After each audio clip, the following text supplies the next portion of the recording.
बिहार में 40 लाखों का ज्यादा आदमी को नाम निकाल दिया और बंगाल में भी करने वाला है। अगर करेगा तो घेराव कर्मसूची करेंगे, पूरा घेराव होगा, पूरा आंदोलन होगा, हम नाम काटने नहीं देंगे। एसआईआर বা স্যাট, ইয়েস স্যাট বলে যারা নির্বাচন কমিশনের মতো প্রতিষ্ঠানকে বিক্রি করে দিয়েছে, আমরা তাদেরকে বলছি নো স্যাট, এসআইআর বাংলায় হবে না। বিহারের মতো এসআইআর চাই। আপনারা গত কয়েকদিনে দেখেছেন যে কত নাম ভোটার তালিকা থেকে বাদ যাবার সম্ভাবনা তৈরি হয়েছে, বাতিল হচ্ছে, মানে খসড়া ভোটার তালিকায় কত ভুয়ো ভোটারের নাম থাকবে না। এই প্রতিবেদনটা আমি আপনাদের জন্য একেবারে রাতের শেষ প্রতিবেদনে করার চেষ্টা করি, কারণ আপনাদের ওটাই ডিম্যান্ড আছে যে এখন অব্দি কত ভুয়ো ভোটারের নাম বাদ গেল। কিন্তু আজকে এই 3 ডিসেম্বর এই প্রতিবেদনটা আমি আজকে সকালেই করছি। কেন করছি? কারণ হাফ সেঞ্চুরি হয়ে গেল, লাখে, হাজারে বা শতকে নয়, লাখে হাফ সেঞ্চুরি হয়ে গেল। মানে এই ভুয়ো ভোটারের সংখ্যা 50 লাখ পেরিয়ে গেল। ভুয়ো ভোটার বললে এখন এই মুহূর্তে একটু বেশি বলা হবে।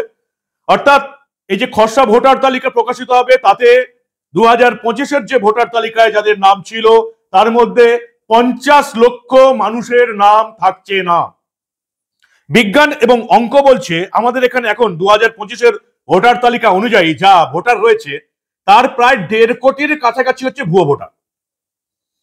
7,70,00,000-এর কাছাকাছি ভোটার রয়েছে। অঙ্ক এবং বিজ্ঞান অনুযায়ী ওই 6.5 কোটিরও কম ভোটার থাকার কথা। 1.5 কোটির কাছাকাছি ভুয়ো ভোটার রয়েছে। বিহারের মতন এসআইআর হলে অন্তত কিছু না হলেও 1 কোটির কিছু বেশি ভুয়ো ভোটারের নাম বাদ যাওয়ার কথা ছিল। কিন্তু এটা হচ্ছে পশ্চিমবঙ্গ, ডার্লিং ইহা বেঙ্গল। এখানে মমতা বন্দ্যোপাধ্যায় সরকার চলছে, যেখানকার পুলিশ এবং প্রশাসন পুরোটাই দলদাস এবং চটিচাটা সরকারের হয়েই কাজ করে।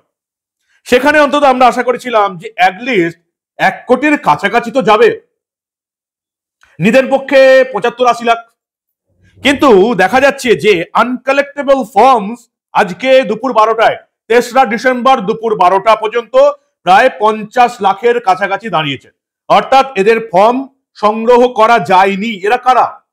এরা মৃত ভোটার বা অনুপস্থিত ভোটার, 3-4 বার বাড়িতে গিয়েও পাওয়া যায়নি, পার্মানেন্টলি শিফটেড ভোটার বা স্থায়ীভাবে সরে গেছে, বা মহিলাদের যাদের বিয়ে হয়ে গেছে কিন্তু বাপের বাড়িতে শ্বশুর বাড়িতে 2 জায়গাতেই নাম ছিল, তৃণমূলী নেতা যাদের বিভিন্ন জায়গায় নাম তুলে রাখা ছিল, এবং এই সমস্ত নিয়ে আনকালেক্টেবল ফর্মের সংখ্যা দাঁড়িয়েছে 3রা ডিসেম্বর দুপুর 12টায় 50 লক্ষ। অর্থাৎ এই 50 লক্ষ নাম খসড়া ভোটার তালিকায় থাকবে না। নির্বাচন কমিশনের হিসাব বলছে যে 12টা নাগাদ এই সংখ্যাটা 50 লাখ পেরিয়েছে, লাখে হাফ সেঞ্চুরি করে ফেললো। পুলিশ এবং বিশেষ করে প্রশাসন, মমতার প্রশাসন কি রকমের চুরি দুর্নীতি করছে আপনারা সবাই জানেন। এই চুরি দুর্নীতি, বাপ ভাড়া পাওয়া যাচ্ছে, মা ভাড়া পাওয়া যাচ্ছে, আত্মীয় স্বজন ভাড়া পাওয়া যাচ্ছে, যত রকমের মৃত ভোটারদের কার্ড বানিয়ে দেওয়া হচ্ছে, তা সত্ত্বেও 50 লাখ ফর্ম ফিল আপ হয়নি। এদের মধ্যে কারা কারা আছে একেবারে এক্সাক্ট সংখ্যাটা যদি আপনাদের বলতে চাই, সকাল 8টা অব্দি নির্বাচন কমিশন যে হিসাব দিচ্ছে, মৃত ভোটারের সংখ্যা 22,82,779 এখন অব্দি। প্রচুর জল মিশিয়েছে তৃণমূলের প্রশাসন। মৃত ভোটার 22,82,779, অনুপস্থিত বা খুঁজে পাওয়া যায়নি এমন ভুয়ো ভোটারের সংখ্যা 7,61,531, পাকাপাকি ভাবে অন্যত্র চলে গেছে শিফটেড ভোটার 17,19,363, অলরেডি এনরোল্ড বা ডুপ্লিকেট ভোটার বিভিন্ন জায়গায় নাম তুলে রেখেছে 1,12,075, অন্যান্য 24,679। মোস্ট আনকালেক্টেবল ফর্ম দুপুর 12টায় 50 লক্ষ ছাড়িয়ে গেল। ভুয়ো ভোটার তালিকায় এই 50 লক্ষের নাম থাকবে না। নির্বাচন কমিশন একেবারে জেলা ধরে ধরে সংখ্যাটাও দিয়ে দিয়েছে, একবার চট করে দেখে নি। সব জেলার নাম দেয়া আছে। সবচেয়ে বেশি যেখানে পাওয়া যাচ্ছে দেখছি উত্তর 24 পরগনা। উত্তর 24 পরগনা এই সংখ্যাটা হচ্ছে 6,89,843। দক্ষিণ 24 পরগনা 5,42,687। 2 24 পরগনাতেই প্রায় কিছু না হলেও 12.5 লক্ষ ফর্ম জমা পড়েনি। ভাবুন একবার, এত চুরি দুর্নীতির পর 2 24 পরগনা, বিশেষ করে দক্ষিণ 24 পরগনায় বিডিওরা একেবারে তৃণমূলের হয়ে কাজ করছে। মৃত ভোটারদের নাম তুলে দিচ্ছে, বাবা মা ভাড়া করে যা পাচ্ছে করছে। সেখানেও 2 চব্বিশ পরগনা, উত্তর 24 পরগনা 6,89,843, প্রায় 7 লাখের কাছাকাছি। দক্ষিণ 24 পরগনা 5,42,687, 5.5 লাখের কাছাকাছি। বুঝতে পারছেন, 12.5 লাখ ভুয়ো ভোটার 2 চব্বিশ পরগনা থেকে এখন অব্দি পাওয়া গেছে, ফর্ম জমা পড়েনি। এরপর তো চেকিং হবে। আর কোথায় কোথায় সংখ্যাটা যেটুকু দেখতে পাচ্ছি, উত্তর কলকাতা 3,15,745, হাওড়া 3,72,804, হুগলি 2,47,736, পশ্চিম বর্ধমান 2,69,322, আরো আছে পরপর পরপর হিসেব নির্বাচন কমিশন দিয়ে রেখেছে। কোচবিহার 1,06,203, জলপাইগুড়ি 98,419, দার্জিলিং 1,10,389, উত্তর দিনাজপুর 1,54,662, এরকম পুরো লিস্ট এসে গেছে। মালদা 1,73,700। মৃত ভোটারের সংখ্যা দাঁড়িয়ে গেছে প্রায় এই মুহূর্তে 23 লাখের কাছাকাছি, 22,82,000। 50 লক্ষ ছাড়িয়ে গেল যাদের নাম এবারের ভোটার তালিকায় থাকবে না।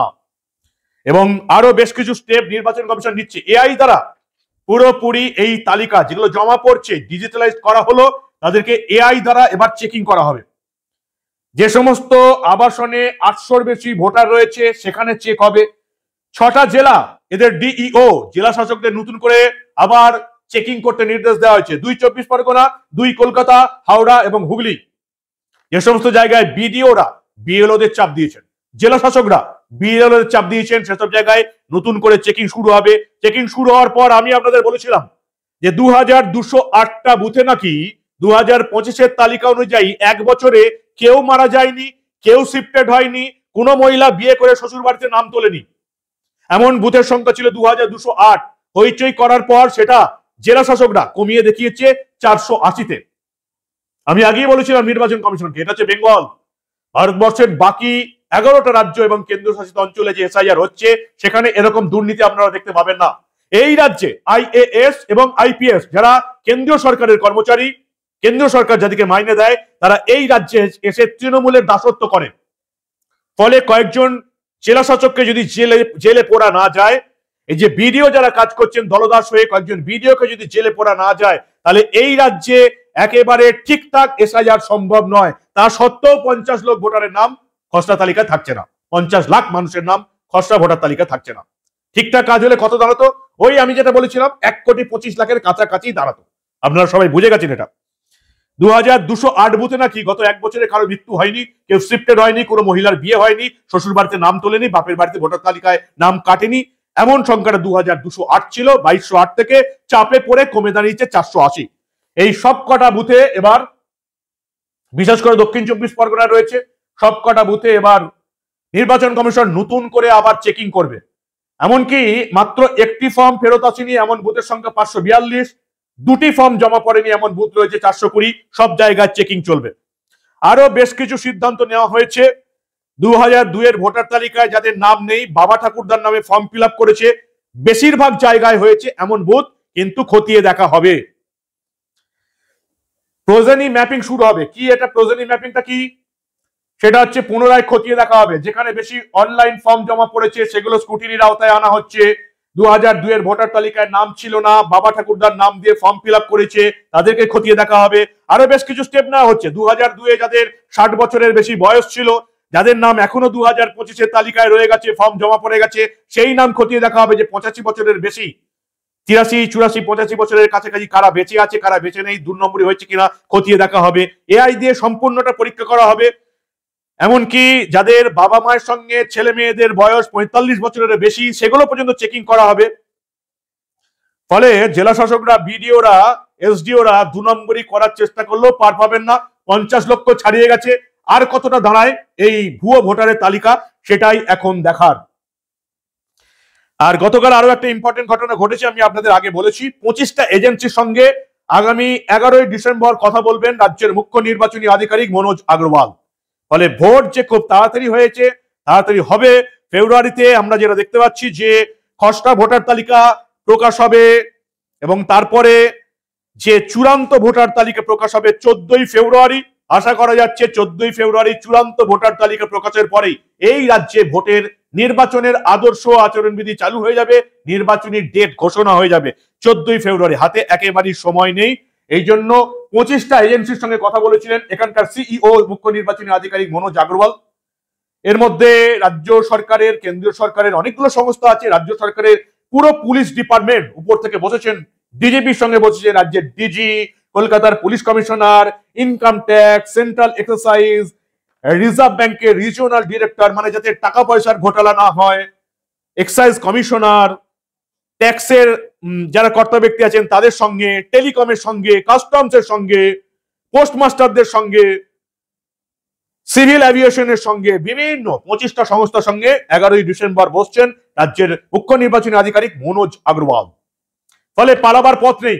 ইতিমধ্যে আপনারা জানেন রোল অবজারভার হিসেবে তাদের প্রধান হিসেবে নিয়োগ করা হয়েছে এই রাজ্যের প্রাক্তন আইএএস, অবসরপ্রাপ্ত আইএএস সুব্রত গুপ্তকে। যে সুব্রত গুপ্তকে সিনিয়রিটি মেনে মমতা বন্দ্যোপাধ্যায় এই রাজ্যের মুখ্য সচিব করেননি, মনোজ পন্তকে করেছিলেন।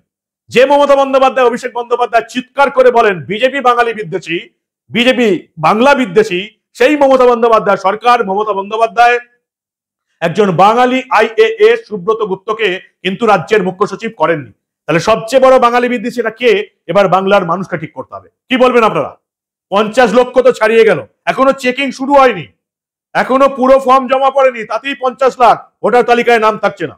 আবার বলছি, ঠিকঠাক যদি এসআইআর হয় এই রাজ্যে ভুয়ো ভোটার বাদ যাবে 1 কোটির কাছাকাছি।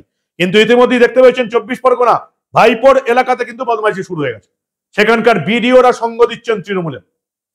এখন রাজ্য নির্বাচনের আধিকারিক যারা আছেন, কেন্দ্রে দিল্লির নির্বাচন কমিশনার যারা আছেন, তারা যদি এটা বুঝতে পারেন যে এই রাজ্যে ড্রাস্টিক স্টেপ না নিলে এসআইআর ঠিকঠাক করা যাবে না, এত কিছুর করার পরেও 50 লাখ নাম বাদ যেতে বসছে, এত কিছু চুরি চামারি করার পর, চুরি দুর্নীতি করার পর ড্রাস্টিক স্টেপ নিতে হবে। ওই যে 4 জন সরকারি কর্তা ব্যক্তিকে এফআইআর করা হলো না, এফআইআর করে তাদেরকে জেলে পুরতে হবে। এই যে বিডিওরা ফলতা সহ, এই যে ডায়মন্ড হারবার লোকসভার বিভিন্ন বিডিওরা তৃণমূলের হয়ে কাজ করছেন, বিভিন্ন জায়গায় অভিযোগ উঠে আসছে, তাদের সবকিছু অভিযোগ বিরোধী দলনেতা শুভেন্দু অধিকারী নিজের পেজে শেয়ার করছেন। এই সমস্ত ঘটনাগুলোর তদন্ত করে এদিকে ড্রাস্টিক স্টেপ নিতে হবে যারা এই ধরনের চুরি দুর্নীতি করছেন।